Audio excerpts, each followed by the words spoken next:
Hello there and welcome to another video. This one is a video that I have done quite a few times before, which are film analysis videos and theories, and they've always gone with a certain degree of success, and this video will hopefully be no different. However, a warning that I will give from the get-go is that this will go into a lot of speculation and theories with certain moments and certain scenes to back up the points, but I will also try my best to use things that we actively see, and things that we know outright from dialogue or visuals to back up the information provided during each speculation. Now, without further ado, why am I doing a video on this particular subject? Well, in every form of media, characters and relationships are par for the course, whether it's romance, friendship, rivalry, or something complex. It's a given to see main protagonists, for example, together to form some sort of bond. But perhaps one of the most interesting and arguably confusing relationships on media is that of Shinji and Rei from Neon Genesis Evangelion, two of the main characters of the series, and a relationship that takes center stage throughout its many adaptations. But first, let's talk about one of the common themes that often gets overlooked despite being in the show, movies, and other material, and that is the theme of motherhood and maternity. The theme of motherhood is quite often explicit with many of the major characters, or dealing with mothers in some form or fashion, or even motherhood itself. Asuka's backstory, for example, has her mum attempting to kill Asuka when she was young, and herself before ending up in a mental hospital. However, Asuka's mother succumbs to her mental illness and commits suicide, to which a young Asuka discovers her hanging body. Asuka's personality is affected as a result of this. Miss Misato had lived with her mother and had a bad relationship with her father. Misato herself becomes an adoptive mother over Shinji and Asuka, taking them both under her wing and being unable to really look after them properly. Ritsuko often talks about her mother and how her mother was essentially the brains of the computer systems at NERV. Her mother left an impact so much so that both mother and daughter act almost the same as each other. The angel armor cell is literally called Angel of the Womb, and its method of attacking and then eventually killing Rei too was to get inside of her, with Rei and her Eva morphed into what looks like a pregnant woman giving birth. In End of Evangelion, there are millions of Reis floating by as if they are sperm fertilizing an egg. In fact, End of Evangelion has a lot of sexual imagery, which of course links to reproduction, and of course reproduction can link to motherhood. In fact, even the main theme, A Cruel Angel's Thesis, was representative of maternal affection, according to creator Hideko Anno. The song itself was written from the perspective of a mother to her son, who has quote-unquote left the nest. One of the more obvious allusions to motherhood and maternal themes is with Shinji, who often thinks about his mother and what life could have been had she not died when he was so young. He even dreams of an ideal world where his mother is still alive, and references her every time things get hard for him. That's just a brief taster of what that particular theme has to show. As you can probably tell, Evangelion has a lot of theming around mothers and motherhood, and it's prevalent throughout the entire series and even the films and even the manga and everything else in between. And one of the examples happens to be staring you right in your face every time you're watching the show, and that is the relationship between Rei and Shinji. But how is this? From people who don't really know anything about Evangelion, how does two people who happen to be the same age represent motherhood? Well, hopefully this video will go into a bit more context about that.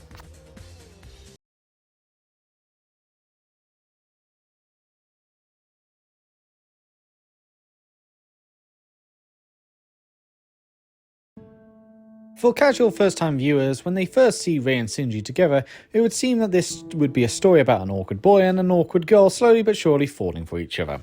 However, things would be totally different. Shinji feels fear and shock when he sees Rei for the first time in an injured state, and this injured state encourages him to go into the Eva and fight the angels. As time passes, he slowly becomes more interested in her, and especially given her loneliness and rare appearances at school. He begins to understand that for whatever reason, his father Gendo is willing to put his life on the line to protect Rei, something that Shinji finds unusual given his poor relationship with his own father. After two very awkward encounters with one another, the two have a tender moment with each other before facing Ramel the Fifth Angel, Rei going as far as to promise to protect Shinji. Once Ramel is defeated and acts similar to his father, Shinji rescues Rei, and again the two share a tender moment with each other, Rei smiling for the first time at Shinji. Later on, whenever Shinji is having a bad time or suffering mentally, the one person he is often seen talking to, whether it's in his dreams or in private, is Rei. He speaks to Rei about his problems. It seems that Rei is the only person that Shinji trusts enough to let his feelings known. Of course, we should mention the moment where Shinji is alone with Rei and mentions that she would make a good housewife and even a good mother, unaware of the truth about Rei. So far from this perspective, it's easy to see why many would see this as a love story between these two, a very awkward one, but a love story nonetheless. But soon things get very interesting, and this is where the theme of motherhood really comes in, and why I think these two characters work quite well with this particular theme. As I've already alluded to, throughout the series, Shinji bemoans about his mother, and how much he would have liked to have been around her and see her alive. So much so that he has no real memories of her and doesn't really know what she looks like. The one memory he does think about is often him breastfeeding off of his own mother, thinking about that in particular. While Shinji doesn't really remember what his mother looked like, the audience, however, gets a glimpse at what Yui used to look like, Yui being Shinji's mother, and we, the audience, can already notice that she looks like a certain blue-haired, socially awkward girl. It's then explicitly confirmed after Yui's death, and we see a young Rei, that she looks exactly the same, which both Kozo and Naoko point out. In fact, Yui even states that if she had given birth to a girl, she would have named the child Rei. We also get confirmation later on when Rei 1 is strangled to death and Rei 2 is, well, exploded, and as well as when Ritsuko shows Shinji and Misato all the Rei clones, that Rei is, well, a clone, spliced with Eva DNA. Once this revelation is revealed to the audience, it then makes you wonder and reflect on prior events, and soon you realise how motherly Rei was to Shinji in prior episodes. From promising to protect Shinji to always defending him from Asuka or anyone else, the comment of being a good housewife and mother, as well as Shinji talking to Rei about his problems, upon reflection it changes the dynamic of their relationship. For those who probably thought that it was going to be a love story, now start to realise that Rei all this time was, well, being a mother to Shinji. Even before Rei 2's death, she finds out that deep down her desire is for Shinji. Meanwhile, Shinji himself, when he's inside the Eva, it goes haywire during a test as a result of seeing and thinking about Rei, and even tries to attack Rei, showing that the two are connected and need one another, similar to how a child needs its mother to survive, and how a mother centers her life on her child. But what about other adaptations and universes, as Evangelion, as it turns out, has 37 different universes. Yeah, that's quite a lot, but we're only going to go through a few of them. In the original vision, and arguably the alternate ending, the end of Evangelion sees Rei rejecting Gendo and becoming an angel, merging with Lilith in order to protect Shinji upon hearing Shinji is in danger. This reflects her desire for Shinji, as well as seeing Shinji as the most important person in Rei's eyes. Rei talks to Shinji once again and discusses his personal thoughts and feelings. The Lilith Rei quite literally ends the world through the third impact as a result of her love for Shinji and desire to protect him, especially as Shinji himself bemoans about how everyone else is cruel and how he wants them all to go away, in essence giving him what he wants.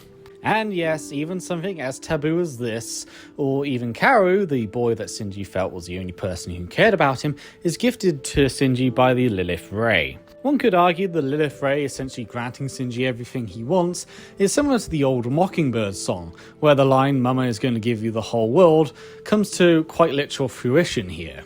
Hell, the Lilith Rei even gives him a vision of his real mother, and before he swims up and sees the Rei head above on the waterfront. He even says "mother" when he looks at the Rei head on the water, suggesting the connection between the two. In many ways, End of Evangelion gives Shinji and Rei what they always wanted. For Shinji, a world with his mother and a world without anyone who could harm him, and for Rei, the boy she loves, with her forever, even at the expense of everyone around them. In the Rebuild movies, the relationship is one of the major parts of the series, taking a massive primary role, being central focus in both the first two films and even arguably the final fourth film for the first half of it. The related connections between the two characters are almost immediately given away while Shinji is in the hospital. He hears the voice of Yui saying how she would name her son Shinji and her daughter Rei, relating to the fact that the two characters are related in some ways.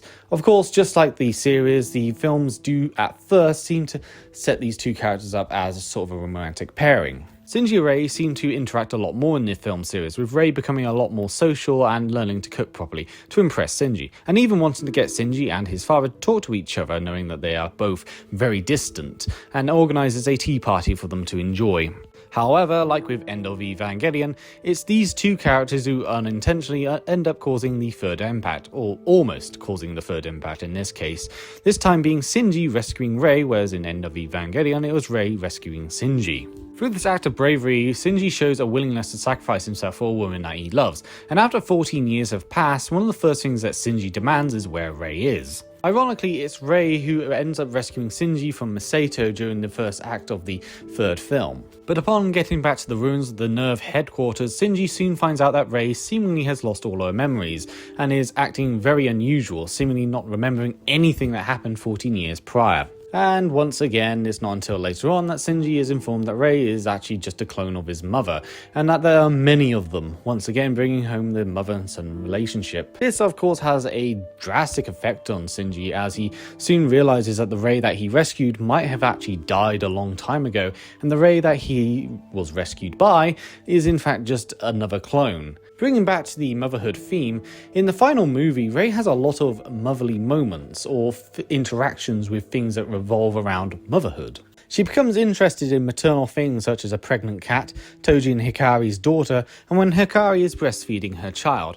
And the thing which I think is quite interesting is that while she looks at all these things in interest, Shinji happens to be lingering in the background. And it doesn't even stop there, as Rei reads books to the baby and looks after her, which is then cut between her looking after Shinji, who is in a depressed state, again emphasizing the mother-son relationship between the two.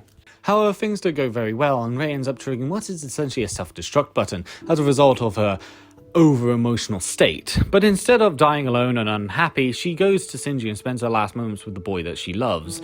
She even talks about how much she wishes she could just spend more time with the baby and do basically normal things people would normally do. She finds happiness in this casual lifestyle.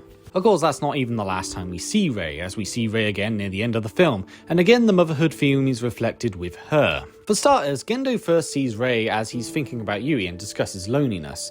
Like with Shinji, he ends up mixing the two quite frequently, it seems. But perhaps one of the biggest examples is when we see a long-haired Rei, and look at that, she's holding a baby doll like a mother would, again enforcing the fact that Rei is representative of the motherhood theme, and this is done in a very explicit way. Now, I could go on about all the mangas, the games, and continue with the themes with these two characters, but obviously there's so much because, as I've already mentioned, there is 37 different universes. But I will just show you this one cover, which shows Rei cutting Shinji's hair, almost like a mother would to a child. Once again, the fact that other adaptations of Evangelion will always represent these two as sort of like a mother and her son, in a very awkward way. Of course, I should probably mention as well, there are some interpretations where there is an alternate romantic take. For example, Girlfriend of Steel has an ending with Rei and Shinji getting together, and funnily enough, her ending results in her having a baby, once again emphasizing Rei is that motherly archetype.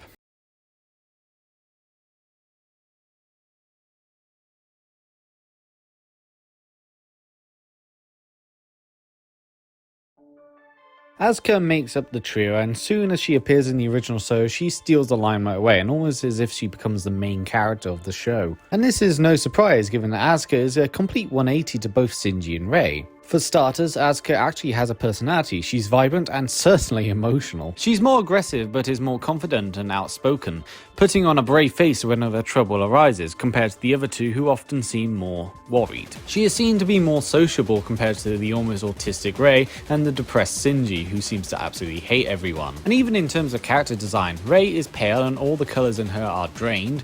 Shinji looks very normal and blends into the background world as a result. Asuka, on the other hand, has bright coloured red hair that's long. She often wears brightly coloured dresses as well, and it makes her stand out massively compared to the other two. Even Asuka's facial expressions are more exaggerated and expressive when compared to the emotionless Rei, and even Shinji, who rarely changes his own facial expressions. She may be a 180 in a very positive light, but she can also be a 180 in a very negative light as well. For starters, I've mentioned she is aggressive, but this aggression can go towards arguably abusive means, especially towards Shinji in particular.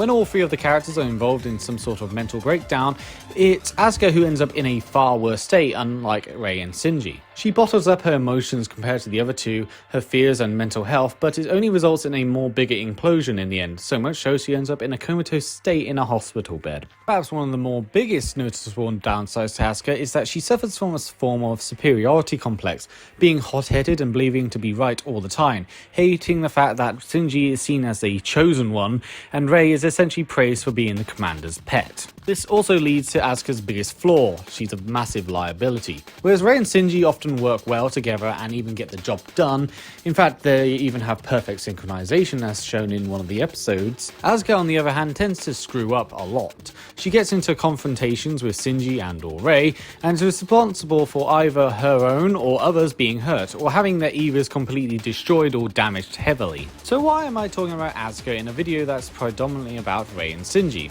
As strange as this may sound, Asuka represents, for me, in terms of their relationship, the cruel reality.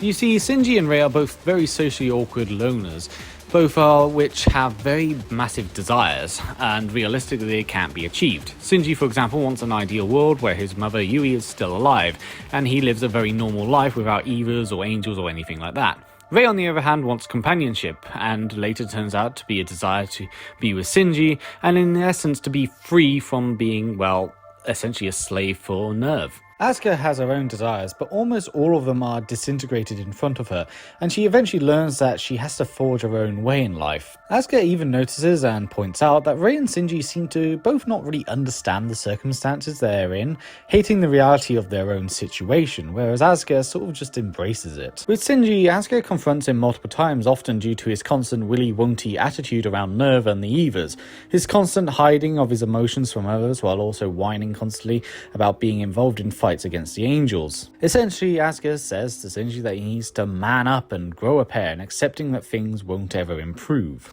With Rei, Asuka confronts her in the infamous elevator scene where she points out that Rei is willing to follow orders without question, even if it comes across as extremely suicidal. Truth be told, Asuka does not really go about this in the best of ways, but ironically she does speak some harsh truths that both Shinji and Rei seem to ignore. Something worth noting is that all three of the main characters go through some sort of mental breakdown or existential crisis at one point, but it's how they react that's really interesting for me. Rei feels loneliness and questions her existence overall. After all, she's replaceable. If she dies, another clone will replace her, but in turn her memories are erased and she essentially becomes a blank slate, although there's still something deep inside that's nagging away at her. Shinji from the get-go doesn't even want to be in the Eva, but through manipulation by his father and Nerve, he is forced time and time again to fight the angels. But as his battles continue, they get more tough and Nerve's corruption rears its ugly head more. From almost killing his friend Toji to losing Rei, only to then find out that she's a clone, and a clone of his mother no less, to his father's manipulation and isolation, to Asuka's mental breakdown and then falling and ultimately having to kill Kaoru, a boy who showed Shinji love and kindness. In the end, Shinji's breakdown is understandable given how much he goes through. However, in the end, he does start to believe in himself. It ends happily, or at least in the original TV series, because as I've already mentioned, End of Evangelion was meant to have been the real ending. And Shinji becomes so depressed that he ends up being dragged about by Miss Sato. Asuka, however, probably goes through it worse. We get hints to her past and every so often, but she bottles up her emotions and issues and getting defensive whenever someone points them out, such as Rei in the elevator scene, noting how Asuka needs validation for her own work. We later find out about Asuka's past and why she is the way she is. It turns out Asuka's mother had mental issues that almost resulted in her murdering Asuka and herself. Eventually, Asuka's mother ends up in a mental hospital where she treats dolls as if it was her own children, with Asuka watching on from behind glass. Then one day, Asuka opens the door to find her mother having hanged herself, forever traumatizing the infant Asuka. Asuka ends up in a foster family, but based on the dialogue, it seems they couldn't really care less about her, and in turn, she seems to care very little about them too. It's when she battles Ariel that she is forced to relive her trauma and face her own dose of cruel reality.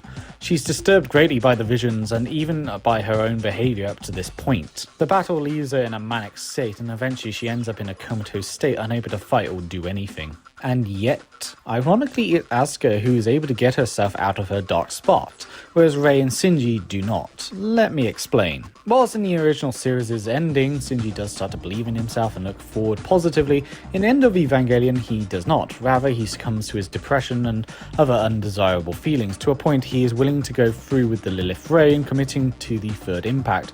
After all, he always felt alone and wanted everyone to go away, especially as he always felt like he was used and abused by them. Speaking of Rei, she continues to follow orders without question, even if it's Gendo quite literally wanting her to cause the third impact for his own needs. While she rejects him, she merges with Lilith and joins with Shinji, only to then cause the third impact anyway. As like Shinji, she feels loneliness and a longing for companionship and a purposed life. She's willing to slaughter everyone under Shinji's direction, and the two almost fantasize a better world together. Asuka, who starts off End of Evangelion in the worst state of the three, doesn't do this. Rather, she starts to believe in herself and starts to think of her mother in a more positive light. She quite literally rises from her pit of despair and from the darkness into a brighter world, fighting her demons quite literally and having a better understanding and accepting her flaws. So while Shinji and Rei fall deeper into darkness, Asuka begins to accept things and rose into the light. Unlike the other two, she doesn't let fantasies take hold of her too much. And it's this that brings us to the final scene of The End of Evangelion. It's a rather confusing story, but as the creators have noted, it is left for interpretation. Shinji and Rei, or the Lilith Ray, seem to almost embrace this new world they've created, so much so that Shinji, who would normally see the horror of the situation, seems to not even bat an eye and dreams of an ideal reality. This reality is given to him by the Lilith Ray. Want everyone to go away because you feel betrayed by them? Well then, here you go. Everyone dies. Want to see your dead mother? Well, here's a million clones of her. Even a vision of the real thing. Rei gives Shinji what he wants. In turn, her desire to be with Shinji is also granted, as now that everyone's gone, it's just really her and Shinji. Except as Shinji sits at the desecrated beach, he notices Asuka. Asuka, who has been a thorn in both Shinji and Rei's side throughout the original series and often told some very harsh truths, is alive right beside him. Take close consideration to how the scene is framed, as the shot shows Shinji looking up to Rei and Rei looking back at Shinji, as if without dialogue the two communicate with one another. Shinji then begins strangling the life out of Asuka, as if he was commanded to. After all, she's a blight to the perfect world that him and the Lilith Ray have wanted to create. A person who has constantly been mean to him, a cruel reality that both Rei and Shinji do not want spoiling their fun. But Asuka holds sight of Shinji's face in the same spot where Yui held Shinji's face as seen prior, which if you really think about it, Yui is Shinji's real mother, whereas Rei is a false clone of his mother, a false reality if you will. It's when Asuka touches Shinji's face that it dawns on him what has occurred, what he and the Lilith Ray have done. He has not improved things but made them worse, and his actions have been devastating for all. Asuka exposes that cruel reality to him by a simple touch, and what he has done is, well, disgusting. Another way to interpret the scene is that because Shinji decided not to really go fully through with the third impact and wanted to bring everyone back in the end, what we see is Rei resurrecting Asuka first. For you see, Asuka being the cruel reality, bringing her back first is more or less a lesson for Shinji to embrace reality and not fiction, as Rei and even Caro once said beforehand. Of course, despite this, he proceeds to strangle her as he wishes to reject reality, even after all that he's been through, suggesting that he doesn't really learn his lesson. Regardless of whichever interpretation you choose to believe, Shinji is strangling Asuka as a way to reject a cruel reality. Unfortunately, the Rebuild series doesn't really continue that role for Asuka, especially as she seems to have been given a very small role, which is ironic considering how Shinji and Rei's relationship takes a huge role in the film series. The only real scene I can think of is, funnily enough, the elevator scene where Rei states how she feels around Shinji and her determination to have a tea party with him and Gendo, to which Asuka replies that clearly Rei is in love. But nonetheless, in terms of the Shinji and Rei relationship, Asuka may not be the best at her delivery when confronting the other two, but she is that cruel reality that is able to progress forwards, whereas the other two seemingly cannot. She gives them reality checks all the time, which the two just want to reject.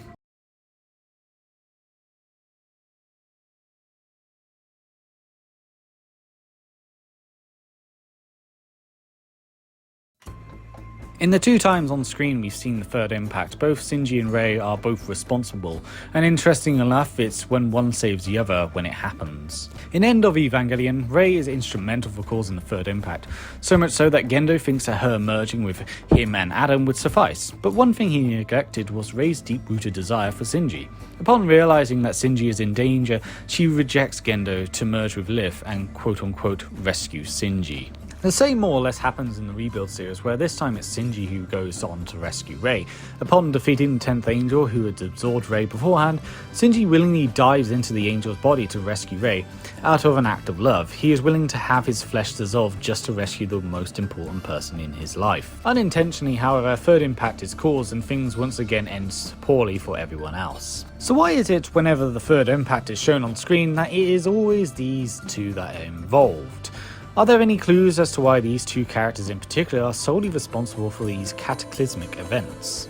Well, in the Rebuild continuity, the third impact was not as devastating as End of Evangelion's one, and Kaoru briefly explains the cause of this impact. He states that the impact is essentially caused as a result of sin. Now, what sins does Shinji and Rei commit that result in these 2 causing such an impact? Wrath is certainly one that Shinji on a few occasions evolves into, but at the same time it is often as a result of manipulation or trauma, so it's not really his fault. One could argue that Rei and even Shinji at times commit the sin of sloth. Rei doesn't clean a room or read her letters and tends to sit around not doing much. Even Shinji, in a manic state of depression, will refuse to do anything, basically being hauled about by Misato. But there's one sin that's pretty on the nose, one that fits nicely with the imagery seen during these impacts, and one that fits in well with a lot of their problems, and that is lust. From the very beginning of End of Evangelion, we see Shinji fall into an act of lust, with the infamous hospital scene where he accidentally exposes Asuka's breasts and begins to masturbate over the site. Later, Misato encourages Shinji to get in the Eva and save the day again by kissing him and then offering to show him more. In fact, when Shinji and Liv Rei speak to one another, Shinji imagines himself watching Misato have sex. But then we have perhaps the biggest sign of lust being Shinji's greatest sin in this moment here. Here, Rei and Shinji are depicted together in a sexual position, with the 2 even having dialogue referencing reproduction. More imagery depicts thousands of Rei angels as if they are sperm fertilizing an egg. The Rei angels even make sexual sounds as they stab themselves with spears, perhaps imagery of sexual penetration. And you may have noticed that throughout this video we have discussed how Shinji and Rei's relationship functions in the story of Evangelion, and how their story fits in with the themes of motherhood. So why would sexual content between 2 blood and genetically related characters be referenced? Well, obviously, incest in many religions is considered massively sinful and is prohibited in all aspects. And so, keeping in with the sin theming, both Shinji and Rei's incestuous feelings and actions cause catastrophic events, condemning mankind. Despite the obvious incest jokes, in context, whilst accidental, it also highlights the almost desperation of the 2 characters needing companionship to no longer feel alone. Something that, I'm afraid to say, is a common thing to real-life incest cases. It should also be noted that this is not meant to be wholesome and sweet in any way. This is meant to be disturbing and horrifying. This is meant to make you feel very uncomfortable. In fact, given Evangelion's use of religious stories and theming, it's possible that some elements, such as the third impact, was lifted from the ancient Greek story of Obadiah's Rex. In this story, a boy is born to a king who attempts to have his child murdered before being abandoned on his own, after a prophecy that the child will kill his father and doom the land. The boy is eventually raised by another family and grows up only to find out that he will one day sleep with his own mother and cause a great catastrophe. Eventually, Obadiah ends up killing an older man who happens to be his own father, fulfilling one part of the prophecy. As he travels, he ends up discovering that Thebes is attacked by a sphinx that torments the city. Obadiah steps forth and battles the sphinx by answering its riddle, defeating it once and for all. He then meets a woman called Jocasta, who is queen of Thebes, and the 2 fall in love, get married and have 4 children, Obadiah becoming king of the land. However, with the death of the former king and the killer never being caught, a plague sweeps the land, destroying everything in its sight. The buildings, the people, and the land itself. Everything. The cataclysmic plague destroys everything except for the main characters who bear witness to the ruins of the city. However, the two eventually find out that they are actually mother and son, both of which end up having mental breakdowns, with Jocasta killing herself by flinging herself off the building, while Obadiah blinds himself and is swallowed up by the earth itself. However, he is still seen as a hero, and when he dies he becomes guardian of the land. As you may have picked up, I used the images from the show and movies to really sell the point that it's possible that this story of Obadiah may have had some influence on the Third Impact story. Of course, this is just speculations, but the similarities are certainly there, and given that the show did have a lot of religious theming, it's possible that Greek mythology and Greek religion probably had some influence as well. Another religious comparison is that of Adam and Eve. During the Third Impact, Shinji and Rei have committed sin that has doomed all of humanity, yet at the same time the two are instrumental for its rebirth, which might also be the reason why there is so much reproduction imagery on screen. Basically, the two are the new Adam and Eve.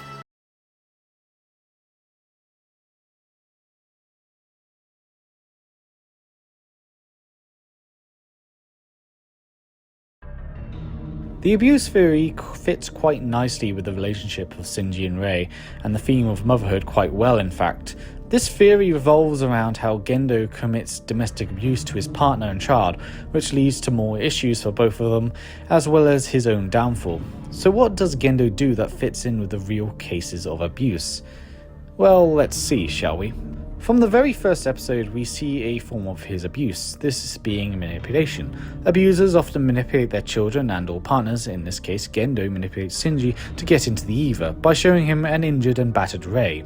Now think about it like this, a child seeing his mother being beaten or injured in any way is most likely going to manipulate him into doing anything the father wants, which fits in with this abuse theory. Gendo throughout the show never really interacts or treats his son with any respect, often looking down on him despite Shinji's successes. Abusers will often see their victims as inferior and are prone to never really give them any respect, even if their victims do the right thing. To them, it's next to nothing. But what about Rei? Well, if we see her as the mother in this relationship, she is also manipulated by Gendo. She is forced to go through with experiments that end up hurting her, but doesn't he also try to rescue her? Yes, but here's the thing. There are many cases of abusers who often quote-unquote save their victims from a disastrous event. They'll use this as a way to control a person and depict themselves as a hero. There have been many such cases of them purposely causing a disaster, such as cases of people burning down houses just to save their victims. Gendo does this with Rei, as he already knows that he can replace her with another clone, and we see this later on when Rei does die, he just shrugs it off and gets another Rei. And so he uses her injury as a way to manipulate Shinji. Of course, the story of Gendo saving Rei does strike a nerve with Shinji, but at the same time the two end up getting along well, possibly to Gendo's discomfort, as he most likely wanted Shinji to become jealous of Rei and be better than her, if that makes sense. We already know about the infamous elevator scene, but it also demonstrates Gendo's controlling behaviour towards Rei. Rei feels helpless or misguided if Gendo is ordering her around, and yet she feels loneliness as a result. Many abusive relationships often have the abuser controlling almost every aspect of a person's life, to the point their victim has no real life outside of it, and is often trapped and unable to escape. Rei prefers to shut up and keep the peace rather than face the truth, while Shinji tries to resist but ends up suffering the consequences as a result. But Rei slowly does get out of her shell the more time she spends with Shinji. For example, she ends up smiling at Shinji. But even that doesn't last. Eventually she dies and is replaced by a clone without her past memories, restarting the cycle once again. Shinji, on the other hand, becomes more and more mentally traumatized by his experiences his father has forced upon him, and continues to put his son through these death-defying moments. Gendo cares little for his son's well-being, which contributes more to the disaster that will soon follow. Essentially, both Shinji and Rei have been controlled and manipulated by Gendo throughout the series, and have both become disassociative from the outside world, zombies of a system of abuse. In End of Evangelion, we see another form of abuse by Gendo, one which is more speculative but worth mentioning nonetheless. which is a possible sexual abuse as well. We see how Gendo is willing to cause the third impact, and the way he goes about it is interesting to say the very least. In a way, touching upon the lust aspect, you see him touch Rei on the breast, which feels very sexual in nature.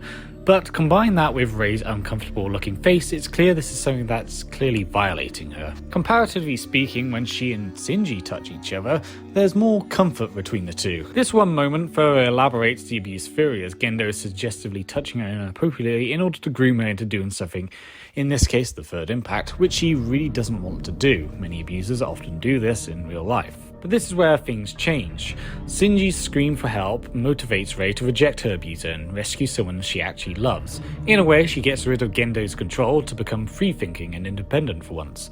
If you take the abuse theory into consideration, then this is based on real-life examples. We can argue this is a mother seeing the trauma and horror her child is going through as a result of the abuse, and thanks to what the father has done, and is willfully fighting back against her abuser to save her child, rejecting the abuser for her son. Shinji arguably gets revenge against his father by killing him with the Eva, as both Rei and Shinji go off to a new life together. But the hauntings of the past still stay relevant, as depicted by the third impact. Now, of course, the abuse theory may not be too relevant and is completely speculative more than anything, but I still think it's worth mentioning in relation to the topic of this video. Make of it with what you will.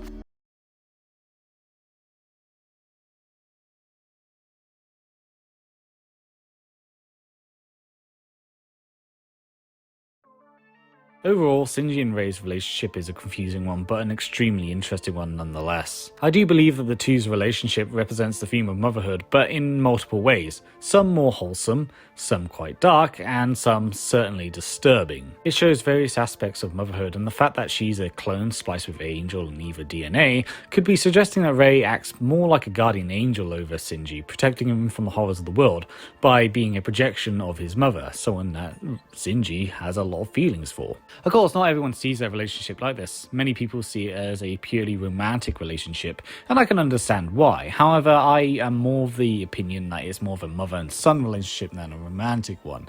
And this video is more of an analysis of how this can fit in with the themes, as mentioned throughout the video, hence why it's all mostly speculation. Of course, one could argue that Shinji falling for Rei is akin to him falling for her because she reminds him of his own mother. Of course, that's just pushing it a little bit too far. At the end of the day, it's up to you how you interpret the themes and relationships in Evangelion, and it's interesting to see what other people might think of it. I hope you enjoyed this video, and who knows, if people like this style of content, I might try to make similar videos like this in the future. Of course, it might take a very long time, but still, it's interesting to see what people might enjoy. Until then, I'll see you next time.